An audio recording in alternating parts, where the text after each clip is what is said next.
Padre, ¿qué has hecho? La voz de Fernando retumbó en la plaza. El día había comenzado como cualquier otro en la feria de Ronda. Las calles empedradas hervían de voces, de guitarras que tocaban fandangos, de olores mezclados de churros recién fritos y vino barato servido en jarros de barro. Entre los puestos coloridos de especias, mantillas negras y abanicos pintados a mano, los vecinos se movían con la expectación propia de una fiesta. Nadie sospechaba que aquel día, bajo las luces de la feria, un secreto tan frágil como peligroso saldría a la vista de todos. En el centro de la plaza, rodeada por curiosos, una joven permanecía tras barrotes improvisados, como si fuera parte de una atracción exótica. Sus ojos oscuros no miraban a nadie, fijos en el suelo polvoriento. Vestía un manto raído que apenas cubría su vientre abultado. Los murmullos se mezclaban con risas nerviosas y comentarios crueles. Algunos decían que venía de tierras lejanas, otros que traía mala suerte. Para los que se amontonaban alrededor, no era más que un espectáculo de feria, un misterio al que podían señalar sin consecuencia. Don Mateo Vargas, un hombre ya entrado en años pero de porte aún digno, atravesó la multitud. Conocido en Ronda por su finca de olivos y por su carácter recto, sus pasos eran tranquilos, pero en sus ojos brillaba un fuego inusual. Muchos lo saludaban con respeto, inclinando apenas la cabeza al paso del caballero. Pero al llegar frente a la jaula improvisada, el murmullo cesó. Mateo observó a la muchacha, y algo en su silencio lo conmovió. No había rebeldía en sus ojos, sino una resignación que dolía más que cualquier súplica. «Esto no está bien», murmuró para sí mismo. Mientras tanto, un hombre gordo con chaleco de terciopelo, dueño del puesto, se apresuró a explicar que se trataba de una curiosidad. Una mujer venida de las tierras de ultramar, ofrecida como atracción. «La gente paga por verla, don Mateo. Es todo inocente. Una rareza, nada más».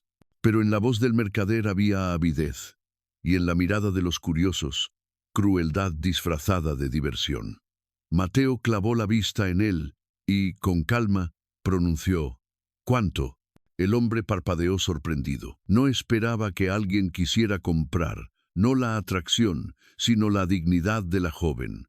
Tras un momento de vacilación, pronunció un precio ridículo, creyendo que don Mateo se marcharía indignado. Pero el caballero sacó de su bolsillo unas monedas de plata y las dejó sobre la mesa de madera. El tintinear del metal cayó como un trueno en medio de la feria. Los curiosos estallaron en murmullos, algunos en carcajadas. «El viejo Vargas ha perdido el juicio», murmuró uno. «¿Qué hará con esa muchacha?», preguntó otra mujer, alzando el abanico como si así pudiera ocultar la malicia en sus labios. Pero Mateo no prestó atención. Abrió la puerta de la jaula, extendió la mano a la joven y, con voz baja pero firme, dijo: «Ven conmigo, aquí no eres un objeto». Ella lo miró por primera vez. En sus ojos había un destello de miedo y desconfianza, pero también un rayo de esperanza. Con movimientos temblorosos, tomó la mano que se le ofrecía y salió de aquel encierro indigno. Un silencio pesado cayó sobre los presentes, roto solo por el graznido lejano de una gaviota. La feria, acostumbrada a risas y gritos, se detuvo como si un milagro inesperado hubiera sucedido. Mientras caminaban entre la multitud, Mateo percibió las miradas clavadas en su espalda. Inés, la joven, caminaba a su lado con la cabeza gacha, sosteniendo su vientre como si temiera que alguien lo dañara. Nadie sabía su nombre, pero aquel día, por primera vez, fue llamada por uno. Inés, así la nombró Mateo, como si al pronunciarlo la rescatara de la nada. De regreso a su caballo, un chico del mercado se adelantó y ofreció agua fresca en un cántaro de barro. Mateo dejó unas monedas en su mano, un gesto de cortesía que los vecinos no pasaron por alto. En la cultura de Ronda, incluso en los pequeños actos, el honor se medía por la generosidad. A su lado, Inés bebió a sorbos rápidos, como quien lleva demasiados días sin confiar en la bondad de los demás. El murmullo de la feria se reanudó, ahora teñido de rumores. Algunos decían que don Mateo se había vuelto loco por la soledad. otros que buscaba redimirse de pecados pasados. Pero nadie podía negar que aquel acto había cambiado algo en el aire de Ronda. Los abanicos dejaron de agitarse con ligereza, y los hombres, con copas de vino en mano, hablaban en voz baja, como si hubieran sido testigos de un hecho demasiado extraño para ignorar. Mientras tanto, Inés miraba de reojo al hombre que la había liberado. No sabía quién era ni qué destino la esperaba, pero por primera vez en meses sintió que el mundo no la había olvidado del todo. En su interior, el niño que llevaba en el vientre se movió, como si también hubiera escuchado la promesa silenciosa de aquel gesto. Al llegar a las afueras de la feria, Mateo ayudó a la muchacha a subir al caballo con cuidado. Antes de partir, echó una última mirada hacia la plaza. Vio los rostros de sus vecinos, algunos llenos de desaprobación, otros de desconcierto y unos pocos de respeto. Sabía que aquel acto no quedaría en silencio, que pronto los rumores crecerían y que su familia tendría que enfrentar preguntas incómodas. Pero en su corazón no había duda, había hecho lo correcto. Cuando partieron hacia la finca, el sol comenzaba a descender, tiñendo de oro los tejados de Ronda. El aire olía a azahar y vino derramado. La feria seguía con su bullicio, pero ya no era la misma. Inés, sentada tras Mateo, abrazaba su vientre y miraba el horizonte con una mezcla de temor y alivio. Había dejado atrás la humillación pública, pero aún no sabía qué destino la aguardaba en la casa del hombre que, sin conocerla, había decidido salvarla. En la plaza, Fernando Vargas, el hijo de Mateo, había presenciado la escena desde las sombras de un portal. Sus ojos ardían de indignación. Mientras veía alejarse a su padre con la muchacha, un pensamiento oscuro se clavaba en su mente. Aquel acto iba a traer vergüenza a la familia, y él no estaba dispuesto a tolerarlo. La gente se arremolinaba. Algunos apoyan a Fernando, otros callan incómodos. El camino hacia la finca Vargas serpenteaba entre colinas cubiertas de olivos. El aire estaba impregnado del aroma a tierra húmeda y a azahar, como si el campo quisiera ofrecer un respiro tras el bullicio de la feria. Don Mateo avanzaba con paso firme, guiando el caballo que llevaba a Inés. Ella se aferraba a la montura con manos temblorosas, la mirada perdida en el horizonte, incapaz de creer del todo que la jaula había quedado atrás. «Señor, ¿por qué? ¿Por qué lo hizo?» La voz de Inés apenas fue un susurro, como temiendo romper un pacto invisible. Mateo la miró de reojo, sorprendido de escuchar por fin su voz. «Porque nadie merece ser tratado como un animal, no en mi tierra». La respuesta fue simple, sin dramatismo, pero en ella había una convicción que desarmaba cualquier duda. El silencio volvió a reinar entre ellos, roto solo por el repiqueteo de los cascos sobre la grava y el canto lejano de un gallo. Inés pensaba en su vientre, en la criatura que crecía dentro. Había aprendido a no esperar nada de nadie. Pero aquel hombre, con sus manos curtidas y sus ojos cansados, le había mostrado una posibilidad que jamás se había permitido soñar, la de ser vista como persona. En la finca, Rosario, la hermana de Mateo, esperaba junto a la entrada. Era una mujer de rostro serio, acostumbrada a llevar la casa con disciplina. Cuando vio a su hermano llegar con una joven desconocida, sus cejas se fruncieron. «¿Y esto?», preguntó, cruzando los brazos. Mateo desmontó con calma y ayudó a Inés a bajar del caballo. «Se llama Inés, estaba en la feria y ahora estará aquí, bajo nuestro techo». Rosario lo miró incrédula. «¿Bajo nuestro techo? ¿Has perdido el juicio, Mateo? ¿Qué dirán en el pueblo?». Su voz era dura, pero en el fondo latía la preocupación genuina de quien sabe lo que significan los rumores en una ciudad pequeña como Ronda. Mateo no respondió de inmediato. Tomó el cántaro que descansaba en un banco de piedra y lo ofreció a Inés. Ella bebió con avidez, y en ese gesto Rosario notó el temblor en sus manos, la fragilidad de sus labios secos. Durante un instante, la dureza en su mirada se suavizó, aunque volvió a endurecerse enseguida. «Que hablen lo que quieran», dijo Mateo por fin, entrando en la casa con paso decidido. «Yo no pienso darle la espalda a quien necesita ayuda». La finca se levantaba sólida, con muros encalados que reflejaban la luz del atardecer. El patio central, adornado con macetas de geranios y bugambillas, parecía un oasis de paz. Pero para Inés todo era extraño, casi intimidante. Caminaba despacio, como quien pisa un terreno prohibido. En la cocina, Rosario sirvió un plato de gazpacho y un pedazo de pan. Inés se sentó tímida, murmurando un agradecimiento en voz baja. «Come», ordenó Rosario, observándola con una mezcla de desconfianza y curiosidad. La muchacha obedeció, y mientras el sabor fresco del gazpacho se deslizaba por su garganta, sintió que el hambre acumulada en semanas empezaba a ceder. Mateo, sentado a la mesa, habló con serenidad. «Rosario, ella no es una amenaza. Necesita reposo, cuidado, está esperando un hijo». La palabra cayó en la estancia como un trueno. Rosario lo miró boquiabierta y luego fijó los ojos en Inés, que bajó la cabeza avergonzada. «Un hijo. Y tú, Mateo, pretendes traer a una desconocida, encinta, a esta casa como si nada». Su tono era casi de reproche maternal. «¿Qué explicación darás a tus hijos cuando vengan? ¿Qué pensarán los vecinos?» Mateo respiró hondo antes de contestar. «Les diré la verdad, que la justicia empieza en casa y que nadie puede ser condenado por la crueldad de otros». Un silencio espeso siguió a sus palabras. Rosario no replicó, pero sus labios apretados revelaban que aún no aceptaba del todo la situación. Esa noche, mientras la casa dormía, Inés permaneció despierta en el pequeño cuarto que Rosario le había asignado. La cama era sencilla pero limpia, con sábanas que olían a jabón y lavanda. Para ella, acostumbrada a suelos fríos y rincones oscuros, era un lujo casi insoportable. Sin embargo, su mente bullía de preguntas. ¿Qué esperaba de ella aquel hombre? ¿Sería un refugio pasajero o un nuevo encierro disfrazado de bondad?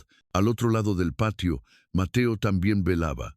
Miraba por la ventana hacia los olivos que se extendían bajo la luna. No buscaba respuestas, solo la certeza de que había hecho lo correcto. El eco de las palabras de Fernando en la feria todavía resonaba en su cabeza. Su hijo no entendería. Nadie en Ronda entendería. Pero había una paz secreta en saber que, aunque vinieran días difíciles, había rescatado a una vida de la humillación. En el pueblo, los rumores ya se expandían como pólvora. En la taberna, hombres con copas de vino comentaban entre risas que el viejo Vargas había traído a casa una extraña. En la plaza, las mujeres murmuraban tras los abanicos, exagerando los detalles con cada palabra. Lo que había ocurrido en la feria no tardaría en llegar a oídos de todos, y con ello, la chispa de un conflicto que apenas comenzaba. Al amanecer, Inés se levantó temprano y salió al patio. El canto de los gallos y el aroma del pan recién horneado llenaban el aire.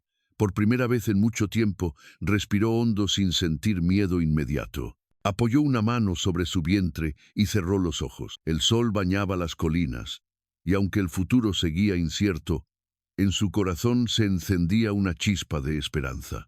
Pero esa calma no duraría. A lo lejos, en el camino que conducía al pueblo, una silueta se perfilaba entre la neblina de la mañana. Era Fernando, con el ceño fruncido y la determinación en su paso. Venía a exigir respuestas, y sus palabras no serían de bienvenida.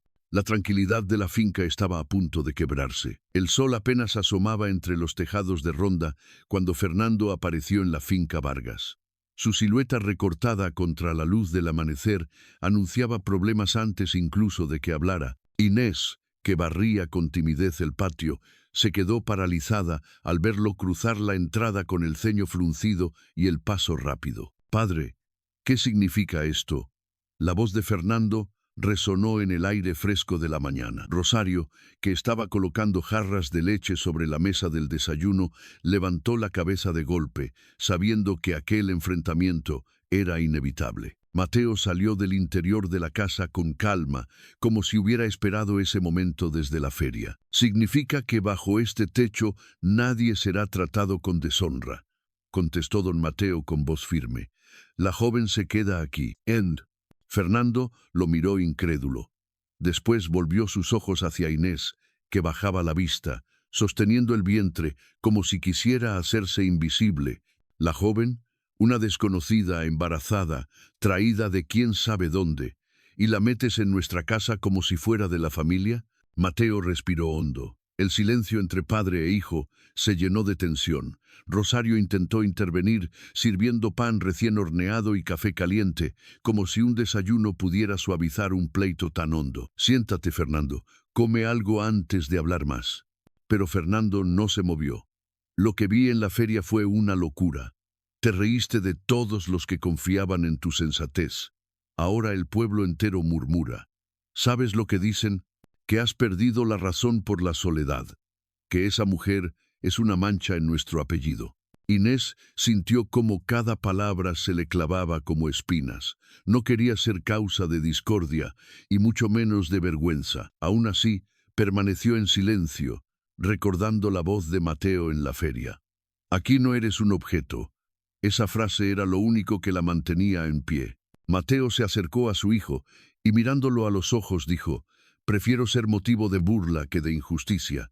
No crié a mis hijos para que giraran la cara ante el sufrimiento. Fernando apretó los puños, pero no replicó de inmediato. El choque de generaciones estaba servido, y aunque el respeto hacia su padre le retenía, la indignación hervía en su interior. Finalmente, dio media vuelta, murmurando algo entre dientes, y salió del patio. Cuando el eco de sus pasos se perdió, Rosario suspiró con alivio.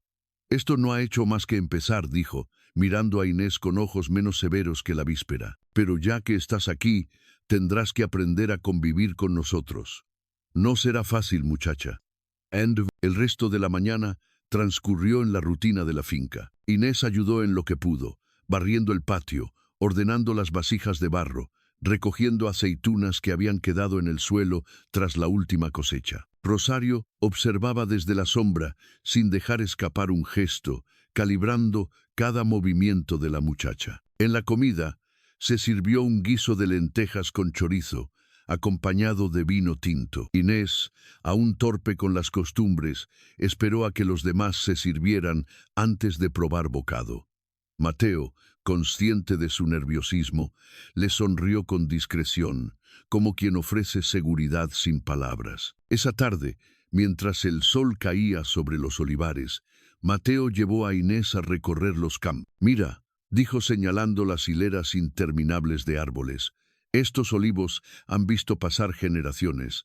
Son duros, resisten el viento, el frío, la sequía. Si aprendes de ellos, aprenderás a resistir también». Inés lo escuchaba en silencio, tocando con cuidado las hojas plateadas, como si encontrara en ellas un reflejo de su propia historia. No había tenido raíces firmes, pero quizás allí, entre aquellas tierras, pudiera empezar a echarlas. Al caer la noche, en el pueblo, los rumores seguían creciendo. En la taberna, Fernando bebía vino con gesto sombrío. Sus amigos le azuzaban. «No puedes permitir que tu padre manche vuestro nombre. Esa mujer no pertenece a nuestra gente. ¿Harás algo, verdad?»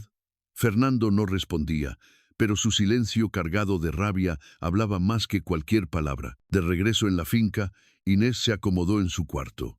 A través de la ventana, la luna iluminaba los campos y el canto de los grillos llenaba la noche. Por primera vez, se permitió una sonrisa leve, breve, como un suspiro. Tal vez había encontrado un refugio, pero en su interior también sabía que la paz nunca dura demasiado en un mundo donde los prejuicios pesan más que la compasión. En la oscuridad de la finca, Rosario se acercó a la puerta del cuarto de Inés y la observó dormir, la mano sobre el vientre. Murmuró para sí, casi en un rezo: «Que Dios nos dé fuerzas para lo que venga». A lo lejos, en el pueblo, Fernando alzó la vista hacia el campanario iluminado por la luna. Sus labios formaron un juramento que nadie escuchó. No permitiría que aquella mujer alterara la vida de los Vargas. El destino ya había echado los dados. Las campanas de la iglesia de Santa María repicaban con fuerza aquella mañana, llamando a misa de domingo. Las calles de Ronda se llenaban de mujeres con mantillas negras, hombres de sombrero ancho y niños que corrían delante de sus madres, buscando un sitio cerca de la fuente antes de entrar al templo. El murmullo de las voces mezclado con el olor a incienso flotaba en el aire fresco. Mateo había decidido llevar a Inés consigo, pese a las advertencias de Rosario. «No es buena idea», le dijo la hermana, mientras ajustaba su peineta frente al espejo. «Todos la mirarán. Y lo que se dice en misa se repite luego en la plaza». Pero Mateo no cedió. «Precisamente por eso debe ir, no tiene nada que esconder». El camino hasta la iglesia fue silencioso. Inés caminaba despacio, con el manto cubriendo su vientre. Cada paso le pesaba como si estuviera entrando en una arena donde la mirada de todos iba a juzgarla. A su lado, Mateo mantenía la cabeza erguida, saludando con cortesía a los vecinos que, sorprendidos, respondían con gestos a medio camino entre la educación y la desaprobación. Al cruzar el umbral del templo, las conversaciones se apagaron. Un grupo de mujeres murmuró detrás de los abanicos, y un par de hombres cuchichearon en voz baja. El padre Julián, párroco de la ciudad, levantó la vista desde el altar y los observó entrar. Su mirada, cargada de interrogantes, se detuvo un instante en el vientre de Inés, pero luego volvió a su misal con gesto impasible. Durante la misa, Inés apenas levantó los ojos. Sus manos se entrelazaban sobre el regazo, sudorosas, mientras escuchaba las lecturas y el canto del coro. Cada palabra sobre la misericordia y la justicia resonaba en su interior con un eco punzante, como si fueran dirigidas a ella sola. Mateo, en cambio, mantenía la serenidad, sabiendo que ese era el primer paso hacia la aceptación. Al terminar, la plaza se llenó de nuevo de voces y murmullos. Los puestos de flores y dulces atraían a los niños, mientras los mayores se agrupaban en corrillos. Mateo estrechó la mano de algunos conocidos, recibiendo respuestas tibias. Inés, a unos pasos de distancia, sentía que las miradas se le clavaban en la espalda como agujas invisibles. De pronto, una mujer de edad avanzada se acercó. Era doña Carmen, conocida por su lengua afilada. «Mateo, siempre fuiste un hombre de honor, y ahora traes a esta muchacha a misa, como si nada, y embarazada». Su voz resonó con dureza, haciendo que varios curiosos se acercaran para escuchar. El corazón de Inés se detuvo. Esperaba la condena, el rechazo abierto, pero antes de que pudiera reaccionar, Mateo respondió con calma: «Doña Carmen, si de verdad cree en lo que hoy se ha predicado, sabrá que la casa de Dios no excluye a nadie, ni siquiera a quien más lo necesita». Un murmullo recorrió la multitud. Algunos asentían discretamente, otros negaban con la cabeza. Inés sintió que las lágrimas amenazaban con salir, pero logró contenerlas. Rosario, que había observado la escena desde el pórtico de la iglesia, se acercó y tomó del brazo a la muchacha con un gesto que sorprendió a todos. «Vamos, niña, el sol está fuerte y no es bueno que te canses». De regreso a la finca, el ambiente estaba cargado de un silencio espeso.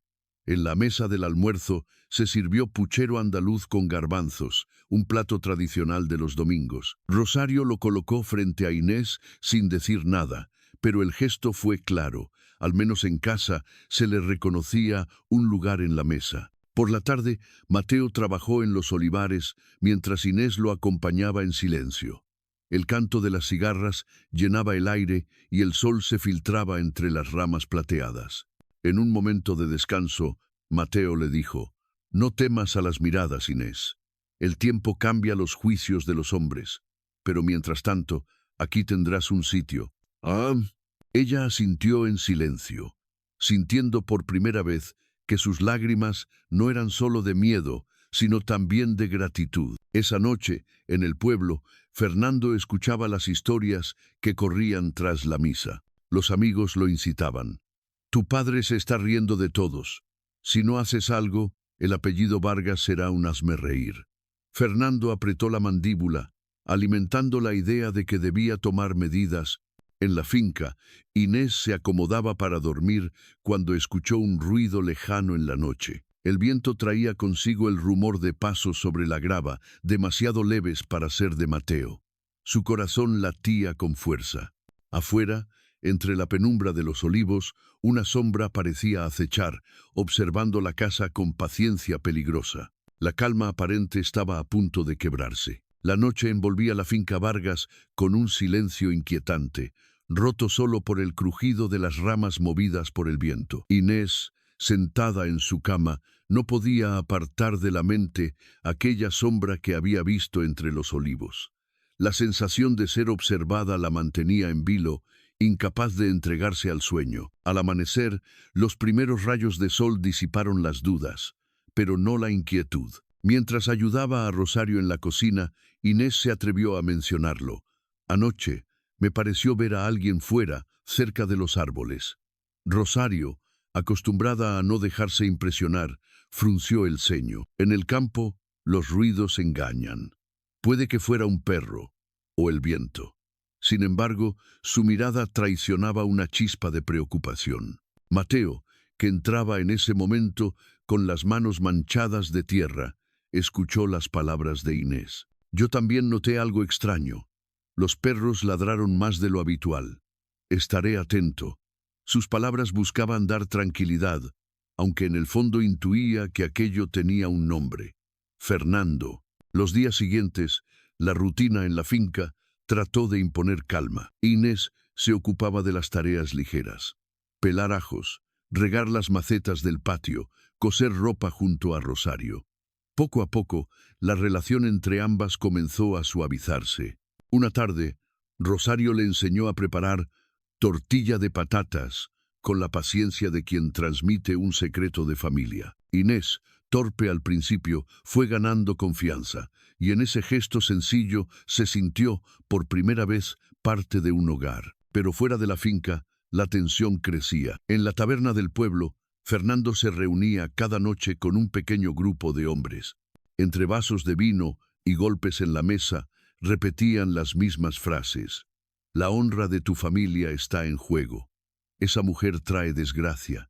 La presión se transformaba en rabia contenida, alimentando en Fernando la idea de que debía actuar. Un domingo por la tarde, durante la feria de ganado, Fernando se cruzó con Inés y Rosario en la plaza. Inés llevaba un cesto de naranjas y los murmullos no tardaron en alzarse. Uno de los hombres que acompañaba a Fernando se acercó con sorna. Así que esta es la famosa huésped de los Vargas. Vaya ejemplo para nuestras hijas. El comentario cayó como una piedra en el agua. Rosario, con gesto altivo, respondió: mejor ejemplo es la compasión que la maledicencia. Pero Inés, con la cara encendida, deseó desaparecer. En ese momento llegó Mateo, que se había adelantado para cerrar un trato de aceitunas. Su presencia impuso silencio. Si tenéis algo que decir, dijo mirando a los hombres, decídmelo a mí, no a una mujer. Los rivales bajaron la mirada, pero el resentimiento no se apagó. Fernando, en silencio, observaba la escena con el corazón dividido entre la lealtad a su padre y la presión de un pueblo que lo empujaba a enfrentarse. De regreso a la finca, Inés se sintió más vulnerable que nunca. Don Mateo, yo no quiero causarle problemas.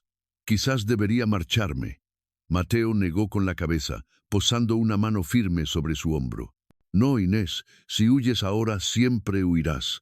Aquí tienes un lugar, aunque al principio sea difícil. Esa noche, mientras Rosario apagaba las lámparas del pasillo, escuchó de nuevo pasos en el exterior. Esta vez no era el viento ni un perro. Se oyeron voces ahogadas y el sonido de una piedra golpeando contra el muro. Los perros ladraron con furia. Mateo salió con una linterna en mano, iluminando la oscuridad.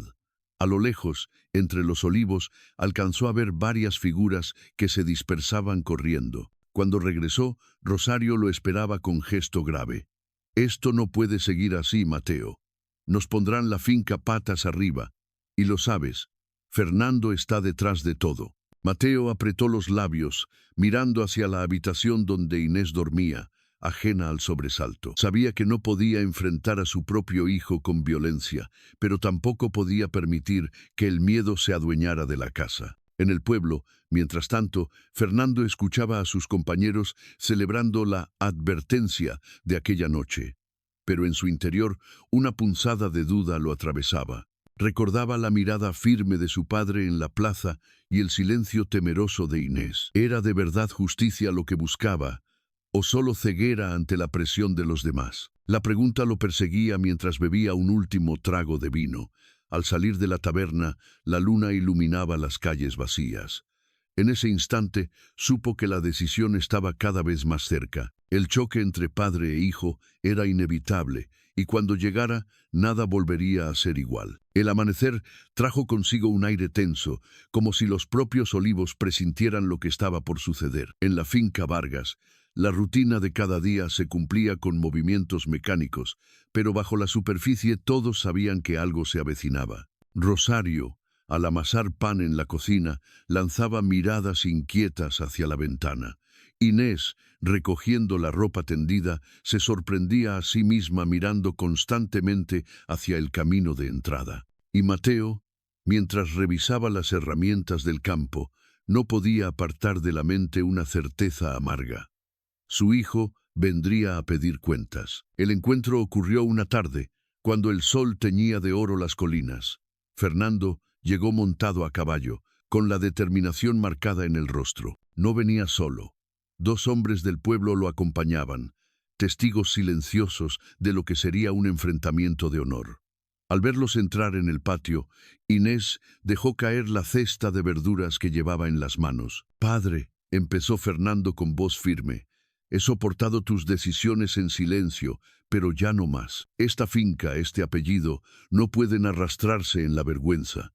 Tienes que elegir, o esa mujer se marcha, o pierdes a tu hijo». Rosario se adelantó, indignada. «Fernando, ¿cómo te atreves a hablar así en tu propia casa? ¿Qué clase de hijo amenaza a su padre?». Fernando no le respondió.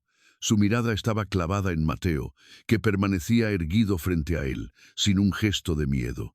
El silencio que se extendió era tan denso que parecía oprimirse contra los muros de la finca. Finalmente, Mateo habló. «No necesito elegir, porque la elección ya está hecha.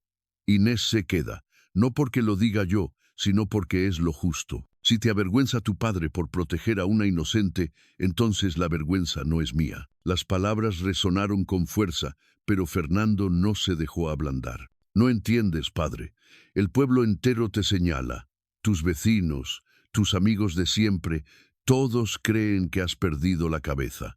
Y lo peor, me lo dicen a mí. ¿Qué futuro me dejas si nuestra familia queda marcada por el escarnio?». Mateo respiró hondo, con los ojos fijos en su hijo. «Prefiero dejarte un futuro con honra de corazón que con honra de apariencia. La vida te enseñará que lo que dicen los demás importa menos que lo que dicta tu conciencia». Uno de los hombres que acompañaba a Fernando tosió, incómodo. La tensión crecía, y hasta los animales de la finca parecían inquietos. Los perros ladraban, los caballos resoplaban en el establo. Inés, paralizada, no sabía si intervenir o esconderse. Al fin, encontró valor para dar un paso al frente. «Don Fernando», dijo con voz temblorosa pero clara, «yo no quiero dividir a su familia. Si me marcho, quizá todo vuelva a la calma». Mateo la detuvo con un gesto. «No digas eso, Inés. Esta no es tu culpa. Es mi deber hacer frente a esta prueba». Fernando apretó los dientes, sintiéndose acorralado. La mezcla de amor filial y presión social lo desgarraba por dentro. Su mirada se endureció. «Entonces, no volveré a poner un pie aquí mientras ella siga bajo este techo». Dio media vuelta, montó de nuevo a caballo y partió con sus acompañantes, levantando una nube de polvo que se deshizo lentamente en el aire del atardecer. El silencio que quedó tras su partida fue más doloroso que cualquier grito. Rosario se dejó caer en un banco, cubriéndose el rostro con las manos. Inés, con el corazón encogido, sintió que el peso de toda la discordia recaía sobre su vientre. Mateo permaneció en pie, mirando hacia el horizonte por donde su hijo había desaparecido. Esa noche, la finca estuvo más callada que nunca. En la mesa apenas se probaron unas sopas de ajo. Nadie tenía apetito. Afuera, el canto de los grillos parecía un lamento interminable. Inés se retiró temprano, y al cerrar la puerta de su cuarto, escuchó a Rosario susurrar. «Lo has perdido, hermano». Mateo respondió con calma, aunque en su interior la herida ardía. «No lo he perdido, Solo está ciego. Algún día entenderá. Pero mientras tanto, Fernando, en el pueblo, buscaba fuerzas en la taberna, rodeado de hombres que le daban palmadas en la espalda y le ofrecían más vino. Intentaba convencerse de que había hecho lo correcto. Sin embargo, en lo más hondo de su corazón, una duda comenzaba a crecer. ¿Y si la firmeza de su padre era más noble que la presión de todo un pueblo? En la finca, Inés no podía conciliar el sueño. Desde su ventana veía la luna iluminar los olivares, testigos silenciosos del conflicto. Se llevó una mano al vientre y susurró en voz baja: «Pequeño, ojalá el mundo te reciba con más amor del que yo he encontrado». El viento sopló entre las ramas como una respuesta, un murmullo que parecía anunciar que la calma estaba lejos de llegar. Y en la penumbra del pueblo, Fernando cerró los ojos con un pensamiento que lo desvelaría durante muchas noches. El próximo paso ya no sería un diálogo. El verano había llegado a Ronda con su sol implacable y las largas tardes en las que la luz dorada se aferraba a las montañas. En la finca Vargas, el aire estaba impregnado del olor a tomillo y romero que se secaban al sol. Pese a la tensión reciente, la vida continuaba con sus rutinas. Rosario cuidaba del huerto, los jornaleros trabajaban entre los olivos, y Mateo organizaba las tareas con su habitual calma. Inés, cada día más pesada por el embarazo, encontraba consuelo en los pequeños gestos de la casa. Rosario, aunque aún reservada, había comenzado a mostrar una forma de cariño discreta. Una mañana, al verla esforzarse con un balde de agua, le quitó el peso de las manos y murmuró: «No cargues tanto, ahora sois dos». Aquella frase sencilla, casi áspera, conmovió a Inés más que cualquier muestra abierta de afecto. Los atardeceres se convirtieron en momentos de tregua. Mateo e Inés solían sentarse en el patio, donde la parra ofrecía sombra y el canto de las cigarras llenaba el aire. Compartían conversaciones tranquilas sobre el campo, sobre el futuro del niño que venía en camino. «Será fuerte», decía Mateo, «porque nacerá rodeado de tierra firme». Inés lo escuchaba con una mezcla de gratitud y temor. Agradecida por la protección, temerosa por las sombras que aún acechaban en el horizonte. Rosario, desde la ventana, observaba esas escenas con sentimientos encontrados. Había en Mateo una ternura que pocas veces había visto en él, y en Inés un resplandor de esperanza que contrastaba con la hostilidad del pueblo. Poco a poco, su dureza se transformaba en respeto, aunque aún no lograba vencer del todo las dudas. Una tarde, mientras preparaban gazpacho en la cocina, Inés se atrevió a preguntar: «Doña Rosario, ¿usted cree que algún día me aceptarán?». Rosario se detuvo, con la cuchara en la mano. «El pueblo es terco, pero yo he aprendido que lo que vale no siempre lo decide la gente en la plaza. Lo decides tú, con tu manera de vivir». Esa noche, la finca celebró una pequeña reunión con los jornaleros para agradecer la cosecha temprana de aceitunas. Hubo vino, pan recién hecho, queso curado y risas bajo la luz de las lámparas de aceite. Inés participó tímidamente, y algunos hombres le sonrieron con respeto, como si la presencia de Mateo bastara para cubrirla de legitimidad. Fue un instante de respiro, un espejismo de normalidad, pero en el pueblo, Fernando se consumía en su orgullo herido. Las historias sobre cómo su padre defendía a Inés circulaban de boca en boca. Cada relato era como una piedra más en su espalda. Sus amigos lo provocaban. «Vas a dejar que esa mujer ocupe el lugar que debería ser de tu madre en la finca. Vas a permitir que todos crean que tu padre la prefirió a ti». La rabia crecía, pero en lo más hondo, Fernando no dejaba de recordar los ojos serenos de Mateo, firmes en la última discusión. Mientras tanto, en la finca, Rosario notaba un cambio en sí misma. Una noche, después de haber ayudado a Inés a acostarse, entró en la habitación de Mateo. «Hermano», dijo con voz cansada, «tal vez me equivoqué contigo. Al principio pensé que traerla aquí era una locura, pero verla reír un poco, verla soñar con su hijo, me ha hecho pensar que quizás esta casa necesitaba justamente eso, esperanza». Mateo, sorprendido, sonrió con gratitud. Siempre supe que lo verías, Rosario. Tu corazón es más fuerte que tus dudas. La paz duró poco. Una semana después, mientras Inés descansaba bajo la sombra de los olivos, un mensaje llegó a la finca. Una nota anónima clavada en la puerta con una navaja. Decía: no pertenece aquí. Si no se marcha, lo lamentaréis todos. El papel, escrito con letras torpes, cayó en manos de Rosario primero. Al leerlo, palideció. Lo mostró a Mateo, que lo guardó en silencio, sin dejar que Inés lo viera. Pero la muchacha percibió la tensión en sus gestos y supo que el fantasma de Fernando seguía rondando. Esa noche, mientras el viento agitaba las ramas de los olivos, Inés se asomó a la ventana. Pensó en el niño que crecía dentro de ella, en el futuro incierto que los esperaba. Por primera vez se permitió un pensamiento audaz. ¿Y si Mateo no era solo su protector, sino también el hombre capaz de darle un hogar verdadero?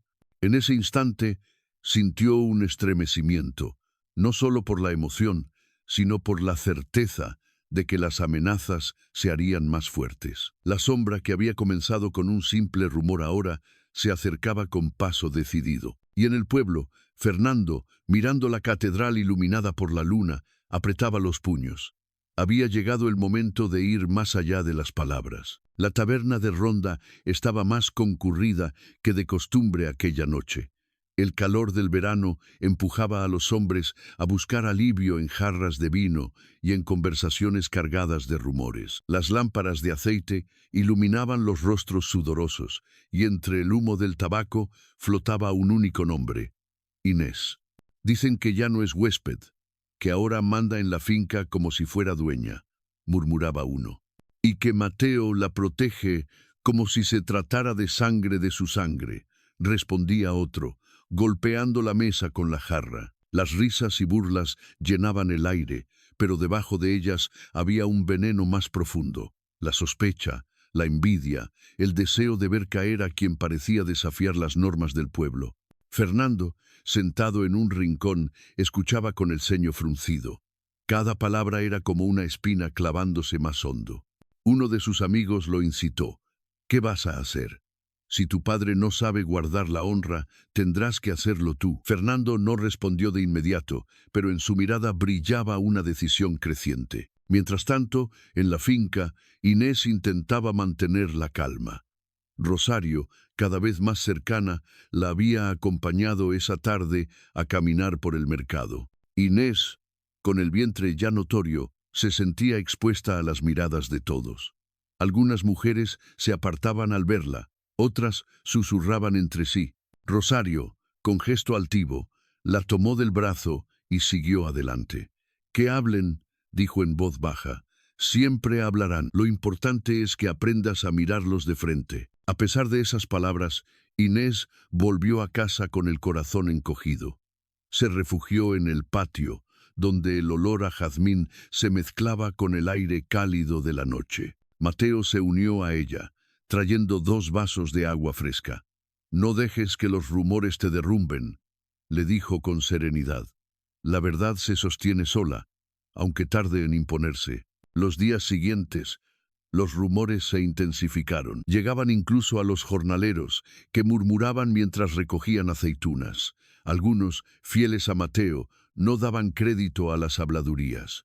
Otros, en cambio, dudaban. Inés percibía ese ambiente en cada gesto, en cada silencio cortado. Una tarde, al entrar en la taberna para comprar pan y queso, Rosario escuchó una conversación que la dejó helada.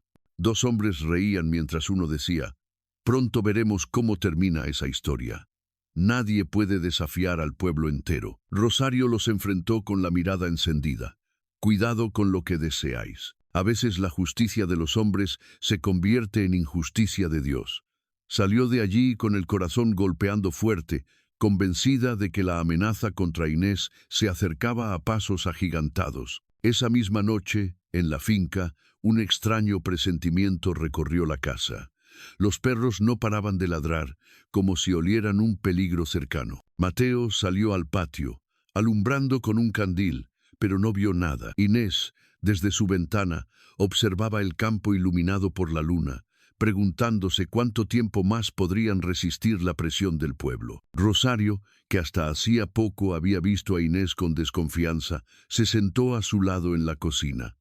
Cuando llegaste pensé que eras una carga. Ahora entiendo que eres una prueba. Y creo que, si Dios te ha puesto en nuestro camino, es por una razón mayor de la que imaginamos. Inés, con lágrimas en los ojos, tomó su mano. Fue el primer gesto de verdadera complicidad entre las dos mujeres. Mientras tanto, Fernando no podía dormir. Caminaba por las calles empedradas de Ronda, oyendo el eco de los rumores repetirse como martillos en su cabeza. Se detuvo frente a la iglesia, mirando la cruz iluminada por la luna. «Padre», murmuró, «¿qué debo hacer? ¿Proteger tu honra o destruir tu obstinación?» No obtuvo respuesta, solo el silencio de la noche. De regreso a la taberna, se encontró con el mismo grupo de hombres que lo habían incitado antes. Uno le palmeó el hombro. «La Semana Santa se acerca. En esos días, todos los ojos estarán puestos en la iglesia. Tal vez sea el momento de que el pueblo vea quién tiene razón». Fernando no contestó, pero en su interior una idea comenzó a germinar. La confrontación no podría evitarse y la ocasión sería en público, frente a todos, bajo el peso de la tradición y la fe. En la finca, Inés dormía inquieta, agitada por sueños confusos en los que voces hostiles la rodeaban. Se despertó con un sobresalto, convencida de haber escuchado pasos en el pasillo. Cuando abrió la puerta, no había nadie, solo el viento colándose por una rendija. Se llevó la mano al vientre, buscando calma, pero lo que encontró fue un presentimiento oscuro. La tormenta aún no había estallado, y en el pueblo, entre vasos de vino y palabras cargadas de veneno, Fernando finalmente pronunció la frase que cambiaría el destino de todos. «Será en la iglesia, durante la procesión. Ahí sabremos quién tiene la verdad». Las campanas de Ronda repicaban anunciando la cercanía de la Semana Santa. En cada calle colgaban guirnaldas y telas moradas, y el aroma a incienso ya impregnaba el aire. Los balcones se adornaban con mantones bordados, mientras los vecinos ensayaban cánticos y se organizaban procesiones. La ciudad entera parecía contener la respiración, esperando el momento solemne en que la fe se exhibiría al mundo. En la finca Vargas, la preparación era distinta. Rosario cuidaba con esmero de los últimos detalles de la casa.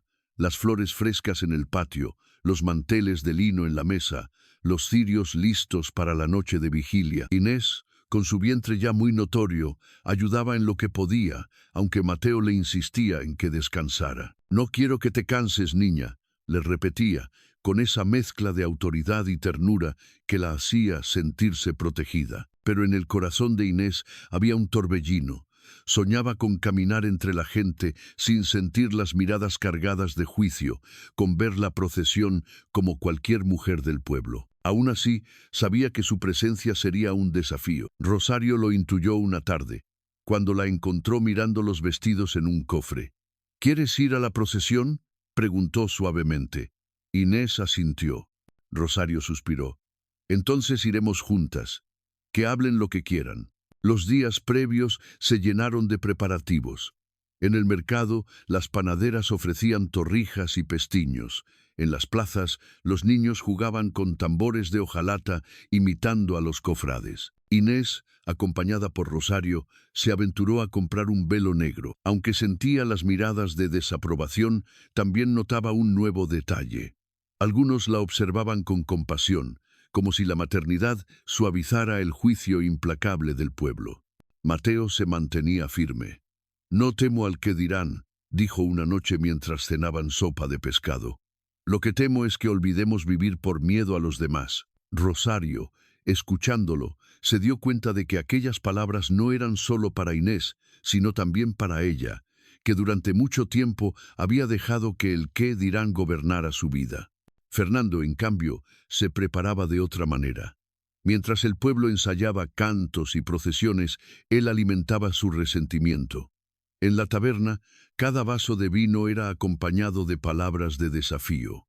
«Si tu padre aparece con ella en la iglesia, será la mayor deshonra», le repetían. Y Fernando, atrapado entre la presión de los demás y su propio orgullo, Aceptaba en silencio el papel que parecía inevitable, el de juez de su propio padre. La noche anterior al Domingo de Ramos, el ambiente estaba cargado. El pueblo parecía guardar un secreto, como si todos esperaran el mismo desenlace. Inés apenas pudo dormir. Se levantó varias veces, encendió una vela y rezó en silencio, pidiendo a la Virgen fuerza para enfrentar lo que venía. Rosario, que pasó junto a su cuarto, la oyó murmurar: «Que mi hijo nazca en paz, aunque yo no la encuentre». El día llegó con un cielo despejado. Las campanas repicaban y las calles se llenaban de penitentes encapuchados, con cirios altos y pasos pesados. Los tambores retumbaban en el pecho, y las saetas, desgarradoras, se elevaban desde los balcones. Mateo, vestido con sobriedad, tomó del brazo a Inés. Rosario caminaba al otro lado, erguida y desafiante. La escena no pasó desapercibida. La gente murmuraba, se apartaba. Algunos incluso se santiguaban al verlos. El olor a incienso se mezclaba con la tensión. Inés avanzaba con la mirada baja, sintiendo cada paso como una prueba. Rosario, apretando su brazo, le susurraba: «Camina firme, muchacha. No dejes que te doblen». Mateo, por su parte, mantenía la cabeza erguida, consciente de que aquel momento definía no solo su honor, sino el futuro de toda su familia. En una esquina de la Plaza Mayor, Fernando aguardaba. Vestido con elegancia, acompañado por varios hombres, tenía el rostro endurecido. Al verlos llegar, un murmullo recorrió la multitud. Era el enfrentamiento anunciado, el choque que todos esperaban presenciar. Los pasos de la procesión se ralentizaron, como si incluso los penitentes percibieran la tensión. La música cesó por un instante, dejando solo el sonido de las campanas y el crujir de la madera del paso que portaba la imagen de la Virgen. Inés, sintiendo el peso de las miradas, se detuvo un segundo. Mateo la sostuvo con firmeza, y juntos cruzaron la plaza, acercándose al lugar donde Fernando aguardaba. Los ojos de padre e hijo se encontraron. Fue un silencio denso, más elocuente que cualquier palabra. La multitud contenía el aliento, esperando la chispa que encendería la confrontación. Y en ese instante, una voz desgarrada de saeta se elevó desde un balcón: «Madre mía, danos tu paz». La copla resonó como una súplica y como un presagio. Fernando dio un paso adelante, el rostro encendido, dispuesto a hablar. Pero el canto aún flotaba en el aire, obligando a todos a guardar silencio. El pueblo entero entendió que el desenlace estaba cerca.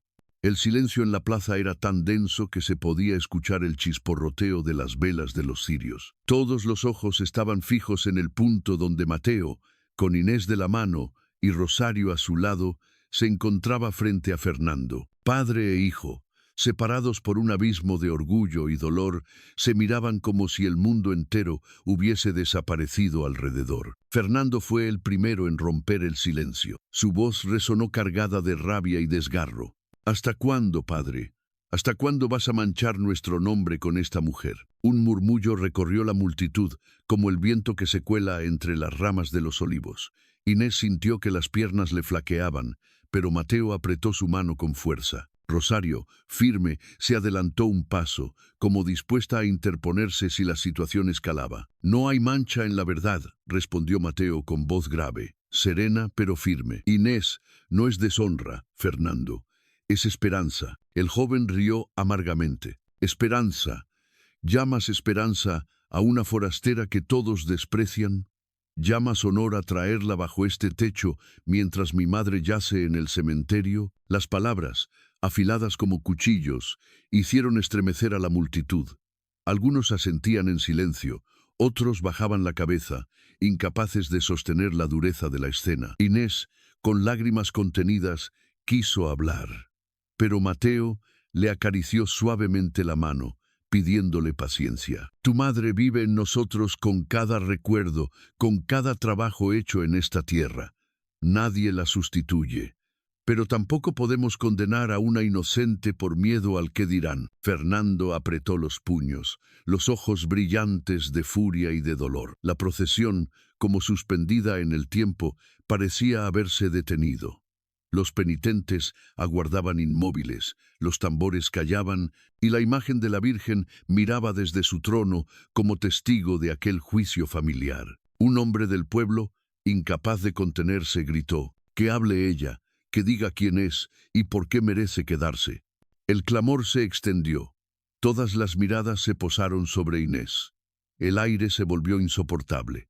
Ella, temblando, dio un paso al frente. «No pedí estar aquí», dijo con voz trémula, pero clara. «Fui arrojada a la vida como tantas otras mujeres sin voz.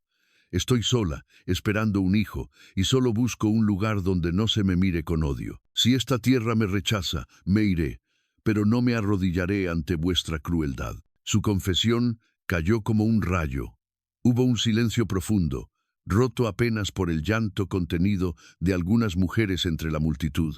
Mateo, conmovido, la tomó de la mano y levantó la voz: «Y yo la apoyaré donde vaya, porque no hay deshonra en proteger la vida, sino en condenarla». Fernando, herido en su orgullo, levantó la mano como si quisiera golpear el aire, pero Rosario se interpuso con una firmeza inesperada. «Basta», gritó. «¿No ves que tu odio solo te está rompiendo a ti? Esta mujer no es tu enemiga, Fernando. La enemiga es la ceguera que no te deja ver la bondad cuando la tienes delante». El murmullo de la multitud creció, oscilando entre el escándalo y la reflexión. Algunos hombres movían la cabeza, otros cruzaban los brazos en silencio. En lo alto del balcón, la voz de una saeta volvió a sonar, desgarradora: «Madre mía, no nos dejes en tinieblas». Fernando bajó la mirada un instante, vacilante, atrapado entre la presión del pueblo y el peso de sus emociones. Pero el orgullo pudo más. «Si sigues con ella, padre, yo no volveré a pisar esta casa». Mateo respiró hondo. Su rostro reflejaba dolor, pero también determinación. «Hijo, la puerta siempre estará abierta para ti. Pero mi deber es elegir lo correcto, aunque duela». Las campanas de la iglesia comenzaron a sonar, marcando el avance de la procesión. Los penitentes retomaron el paso, como si la vida misma hubiese decidido seguir adelante. La multitud se abrió, dejando que Mateo, Inés y Rosario caminaran juntos hacia la iglesia, bajo la sombra solemne de la Virgen. Fernando quedó atrás, inmóvil, con el corazón desgarrado. Los murmullos lo envolvían como un juicio silencioso. Por primera vez en mucho tiempo sintió que el suelo bajo sus pies se resquebrajaba. Inés, sostenida por Mateo y Rosario, alzó la mirada hacia la Virgen que pasaba. En aquel instante, pese al dolor y al miedo, sintió una chispa de esperanza. Había hablado con la verdad, y aunque el precio fuera alto, su dignidad permanecía intacta. La plaza se llenó de música solemne y rezos, pero bajo aquella aparente calma, todos sabían que la herida estaba lejos de cerrarse. El enfrentamiento público había dejado cicatrices profundas, y el destino de la finca Vargas y de la propia Inés pendía ahora de un hilo frágil. Y entre las sombras de un callejón cercano, un hombre murmuró con voz baja pero decidida: «Esto no ha terminado». La madrugada llegó silenciosa tras la jornada más tensa que recordaba el pueblo. El eco de los tambores y de los cantos aún flotaba en las calles, como si las piedras mismas hubieran guardado el peso de cada palabra pronunciada en la plaza. Inés, agotada pero en paz, descansaba en su cuarto de la finca. Mateo velaba en un sillón cercano, mientras Rosario le colocaba un pañuelo húmedo en la frente. «Has sido fuerte», susurró Rosario, «pero ha hablado con el corazón». Mateo asintió, mirando a Inés con una mezcla de orgullo y desvelo. La verdad, aunque duela, siempre libera. El pueblo, sin embargo, no dormía tranquilo. En la taberna, los rumores se entrelazaban con las últimas copas de vino. Algunos afirmaban que Mateo había perdido la razón. Otros, en cambio, murmuraban que jamás habían visto a una mujer tan valiente como Inés. Entre la crítica y la admiración, algo estaba cambiando lentamente en la mirada de los vecinos. Fernando, en soledad, caminaba por el puente viejo de Ronda. La noche lo envolvía con su silencio, roto solo por el murmullo del río que corría bajo los arcos. En su interior, la rabia luchaba con un dolor más hondo, El miedo a perder a su padre, la confusión de ver tambalearse todo lo que creía cierto. Recordó el rostro de Inés, tembloroso pero digno, y por primera vez sintió una duda que no quería reconocer. Y si su padre tenía razón, los días siguientes transcurrieron en calma aparente. En la finca, la rutina de la cosecha continuaba y el campo se llenaba de jornaleros. Rosario, cada vez más cercana a Inés, la trataba con un afecto nuevo, casi maternal. En más de una ocasión se quedó a su lado en las noches en que los dolores de embarazo no la dejaban dormir. «Eres más fuerte de lo que piensas», le decía, «y ese niño sentirá esa fuerza desde el primer día». El nacimiento se convirtió en la esperanza silenciosa que mantenía unidos a los tres. Mateo, con paciencia, organizaba la finca para que todo estuviera listo cuando llegara el momento. Incluso los jornaleros, antes divididos, parecían empezar a aceptar la presencia de Inés. Pero la herida con Fernando seguía abierta. No volvió a la finca en días, y los vecinos comenzaban a preguntarse si la familia Vargas había quedado rota para siempre. La respuesta llegó una tarde de tormenta. El cielo ennegreció sobre Ronda y la lluvia cayó con fuerza, obligando a todos a refugiarse en sus casas. En la finca, mientras los truenos retumbaban, Inés comenzó a sentir contracciones. Rosario corrió a buscar ayuda y Mateo se quedó junto a ella, sosteniéndole la mano con firmeza. «Respira, hija. Respira conmigo», le repetía. El parto fue largo y difícil. Las velas iluminaban el cuarto mientras las horas se alargaban entre gritos de dolor y oraciones susurradas. Finalmente, un llanto fuerte y claro rompió el silencio de la tormenta. Inés, agotada y bañada en sudor, sonrió con lágrimas en los ojos al ver a su hijo en brazos de Rosario. «Es un varón», anunció Rosario, conmovida, fuerte como un roble. Mateo besó la frente de Inés y luego acarició la pequeña mano del recién nacido.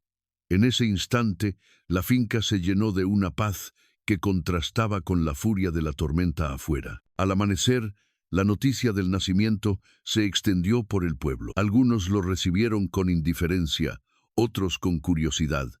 Pero para muchos fue imposible no sentir cierta admiración por la joven que, pese a todo, había traído vida en medio de la adversidad. Fernando escuchó la noticia en la taberna.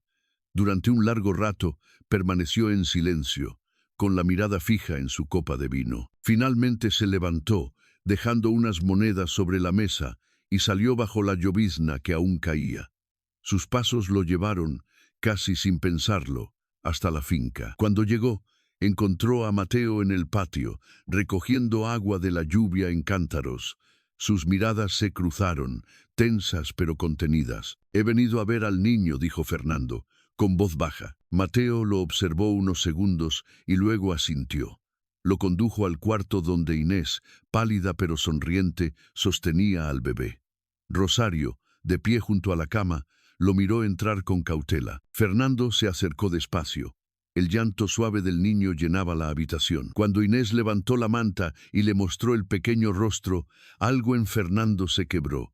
Sus ojos, antes duros, se humedecieron. «Es inocente», murmuró, apenas audible.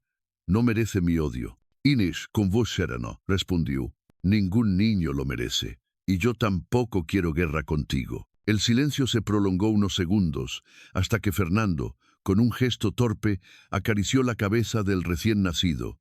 Mateo lo observaba en silencio, con el corazón encogido. Rosario, por primera vez en mucho tiempo, permitió que una sonrisa franca iluminara su rostro. La reconciliación no fue inmediata, pero aquel gesto abrió una grieta en el muro de resentimiento. Con el tiempo, los vecinos comenzaron a hablar menos y a mirar más. La procesión había dejado una cicatriz. Sí, pero el nacimiento había sembrado una semilla de esperanza. Meses después, durante la feria de Ronda, Inés pudo caminar entre la multitud con su hijo en brazos, acompañada de Rosario y Mateo. Aún había miradas inquisitivas, pero también había saludos tímidos y sonrisas discretas. El niño, ajeno a todo, reía al ver los colores de las luces y escuchar la música de las guitarras. En un rincón de la feria, Fernando los observaba. Por primera vez en mucho tiempo, se permitió esbozar una sonrisa leve. Tal vez el camino de la reconciliación sería largo, pero había comenzado. La noche cerró con fuegos artificiales que iluminaron el cielo de Andalucía. Inés, mirando al niño dormido en sus brazos, susurró: «Llegamos aquí entre juicios y tormentas, hijo mío, pero tu vida será nuestra nueva esperanza». Mateo y Rosario, de pie a su lado, comprendieron en silencio que aquel no era solo el final de una historia, sino el inicio de otra, marcada por la fe, la resiliencia y el amor. Y mientras el eco de las campanas de ronda volvía a sonar en la distancia, el pueblo entero parecía susurrar, con respeto renovado, un mensaje que antes había negado. Había lugar para la esperanza incluso en los corazones más endurecidos.